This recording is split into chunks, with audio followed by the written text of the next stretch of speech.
Hey BeeFit fam, it's been a minute since we've just hopped on here and chatted about bees instead of digging into hives.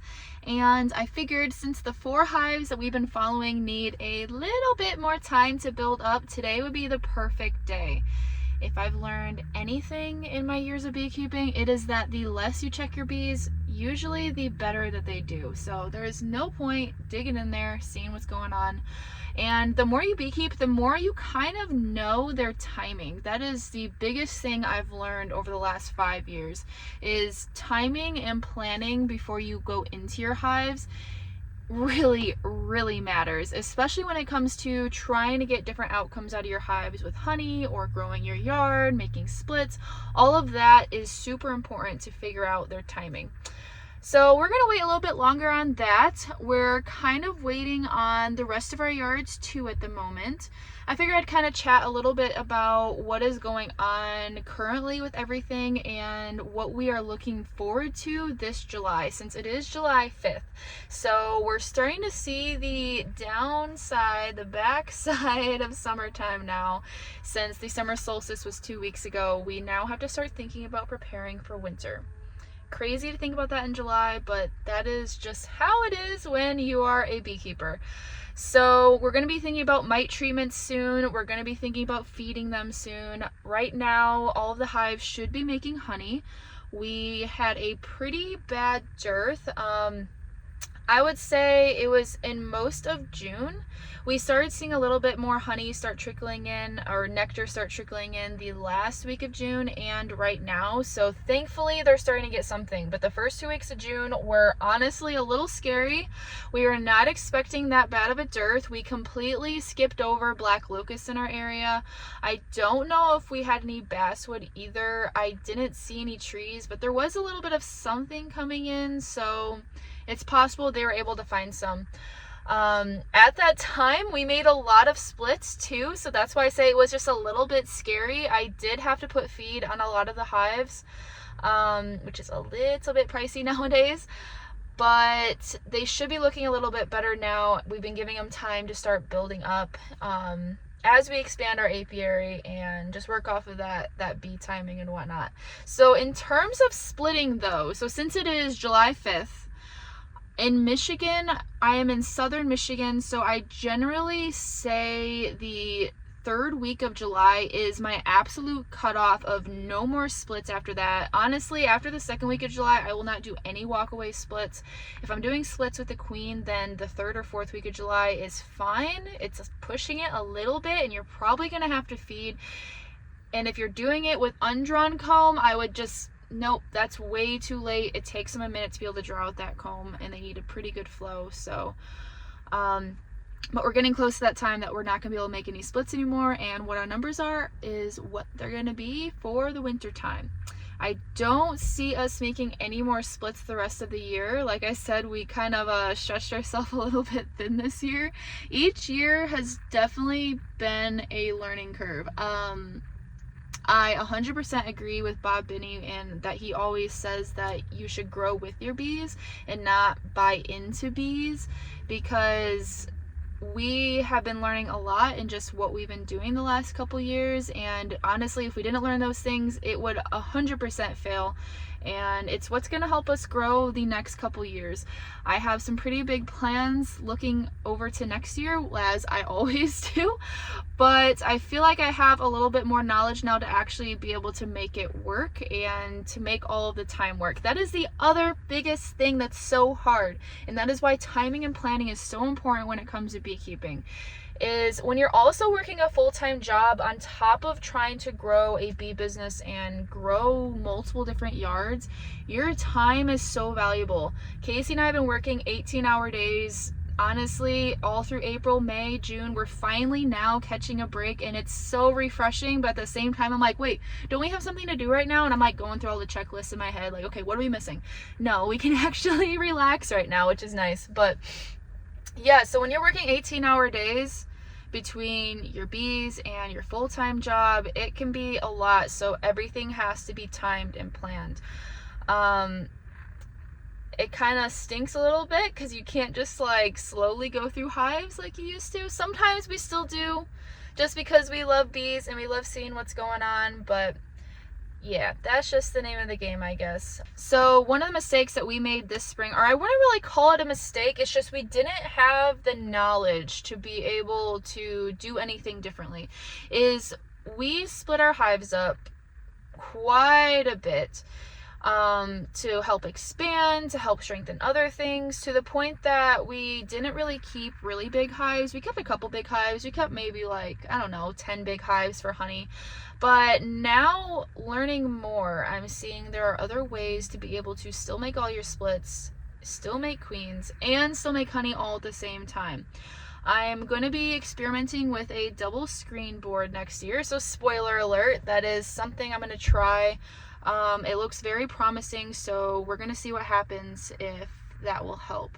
We haven't really had a big honey year yet. We've mostly just been splitting and growing and doing nucs and doing queens, because it also takes a lot of bees to make up those self-starter hives too. They have to be jam-packed full of bees, so when you're robbing bees out of your hives, it really sets them back quite a bit. So we're gonna see how that goes. I'm pretty excited. But in terms of the rest of this year, so okay, the one thing that nobody ever likes to think about or talk about, but we got to think about it and we have to do it, and that is mite treatments. So as you guys know, Casey and I were treatment free, but we are now treating our hives, all of our production colonies, but we're not treating bee yard 51, which is our breeding yard. And the reason for this is we are in that stage where we're transitioning into a sideliner. We've probably been around a sideliner for the last like year or two, but we're fully transitioning over. And what that looks like is when you start having more hives in a yard, your practices have to completely change. So this is something I kind of want to shed a little bit of light on, and that is that when it comes to how you manage your hives as a sideliner or a commercial beekeeper, it's completely different than how you should manage your hives as a backyard beekeeper. And I think I see a lot of clash in terms of backyard beekeepers treating their hives as if they're commercial beekeepers, but there's a difference because you're getting different things out of your hives and you're doing different things to your hives. If you're moving your hives all the time, also making a lot of splits off of them, trying to get as much honey out of them as you possibly can, you're gonna have to do a lot of things to keep them strong and healthy. But if you're a backyard beekeeper who's just leaving your hives in the same spot, they're not moving, you only have a couple hives in that yard, so there's not much competition and there's not a really high level of mites in that area possibly, then you don't have to do some of the things to keep them doing well. You're going to have enough food coming in that you can still steal honey off of them and they still have some left. But when you have 24 hives in a yard, things start to be a little bit different. We're trying to find that balance between how many hives per yard is the best. I'm finding that it depends on the location. There's some locations that are really good, and then there's other locations that are a little skimpy on the nectar, so you can't push them quite as far. So somewhere between 16 and 24 hives per yard is really the max that I'm seeing. Otherwise, you just start losing honey and the bees just start consuming it way more instead of storing it into honey.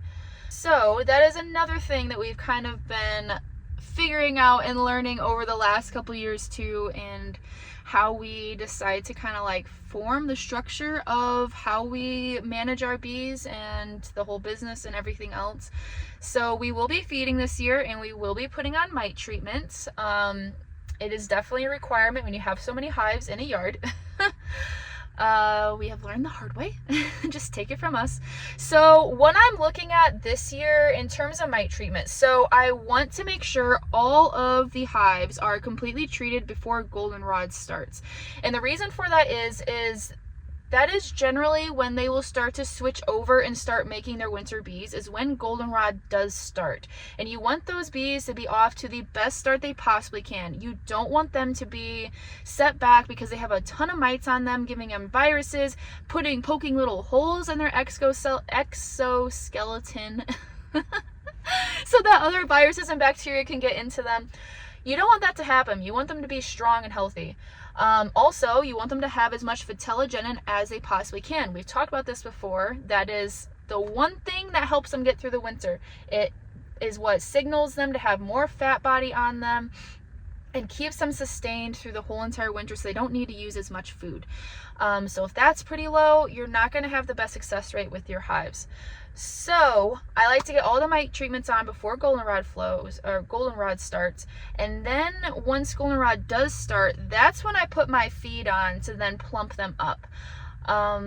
The reason for that being is goldenrod is kind of harsh on their gut, at least from what I've heard, and they don't overwinter on it that well. But also, just looking at cluster size of your hive, it kind of signals like a little bit of a flow, like an artificial flow for them. Because honestly, you can never really count on goldenrod, especially when it comes to their nectar. There's always a good goldenrod pollen flow, but never nectar. So if you pair that pollen flow with also you feeding your hives, they're going to start plumping up their brood nests, which is exactly what you want going into winter time. So they have enough bees to keep that hive going, to keep the cluster strong and healthy.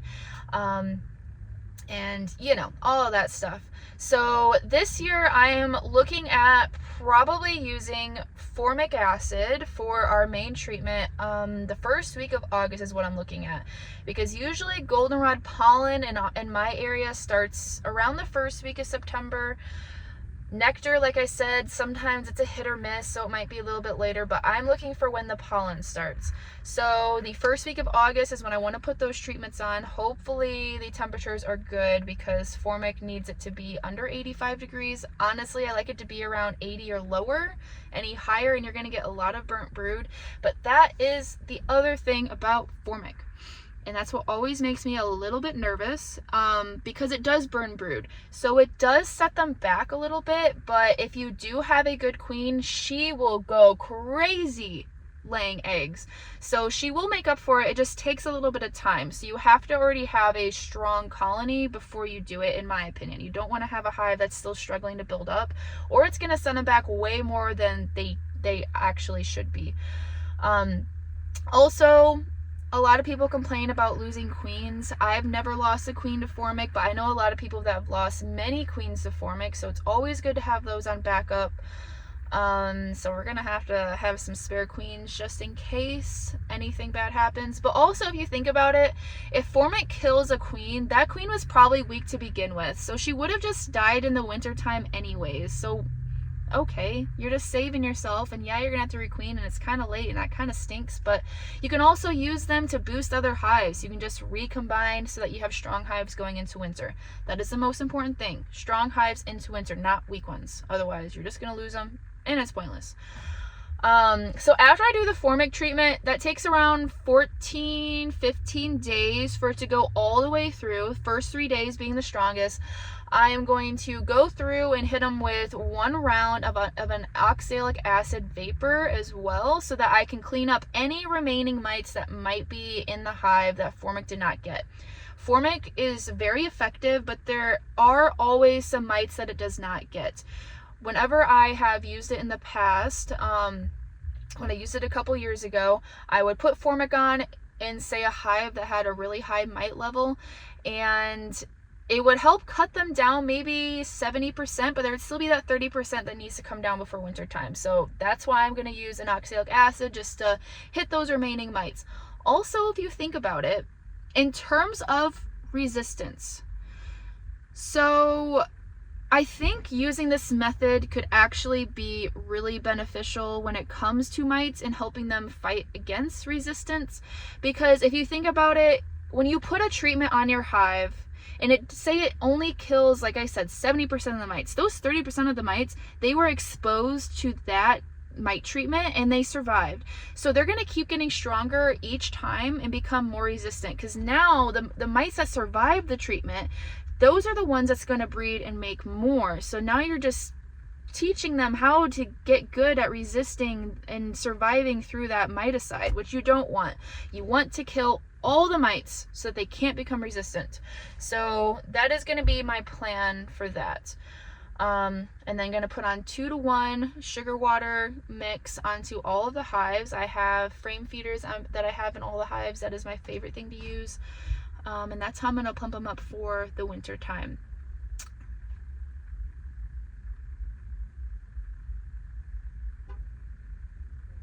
So what are you guys thinking about using this year? I've used almost every treatment at least once. I was thinking about maybe using Apogard this year, but I decided to go the route with formic instead. It just seems to be way more effective in terms of it kills everything faster. It doesn't take like a month and a half just to like really become effective. It also kills all the mites that are inside the brood, which is very beneficial. It's the only treatment that does that.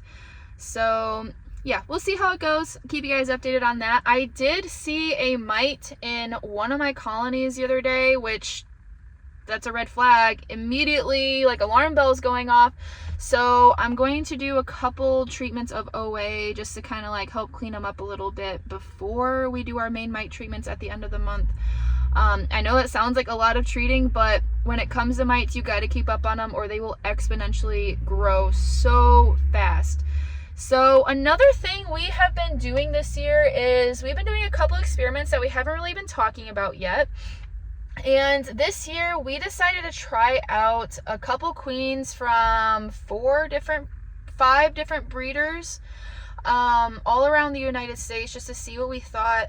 Now, it may be a problem with location. I don't know. I'm kind of scratching my head a little bit on what's going on with some of these hives. I will definitely have to show you guys what some of these hives look like in comparison to others.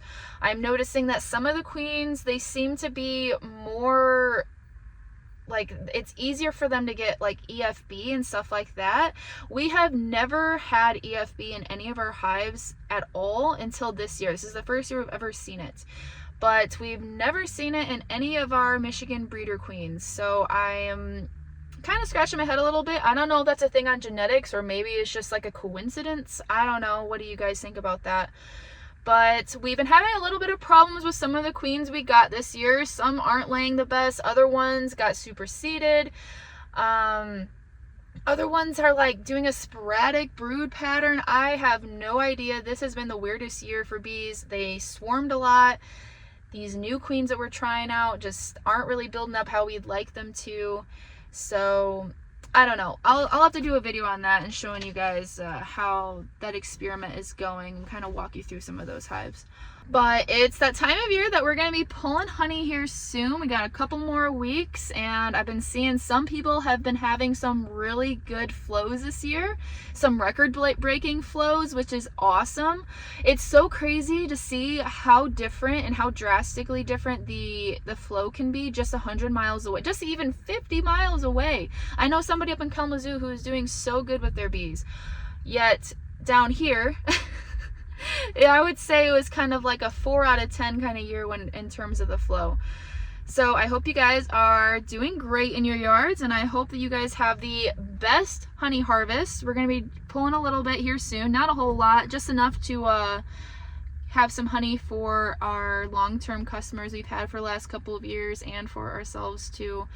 So yeah, I guess that is it. That is what is going on and that's what the month of July is going to be looking like for us. Right now is just honestly the sit and wait time. That seems to be how bees are, is that it's a lot of like hurry up and then wait.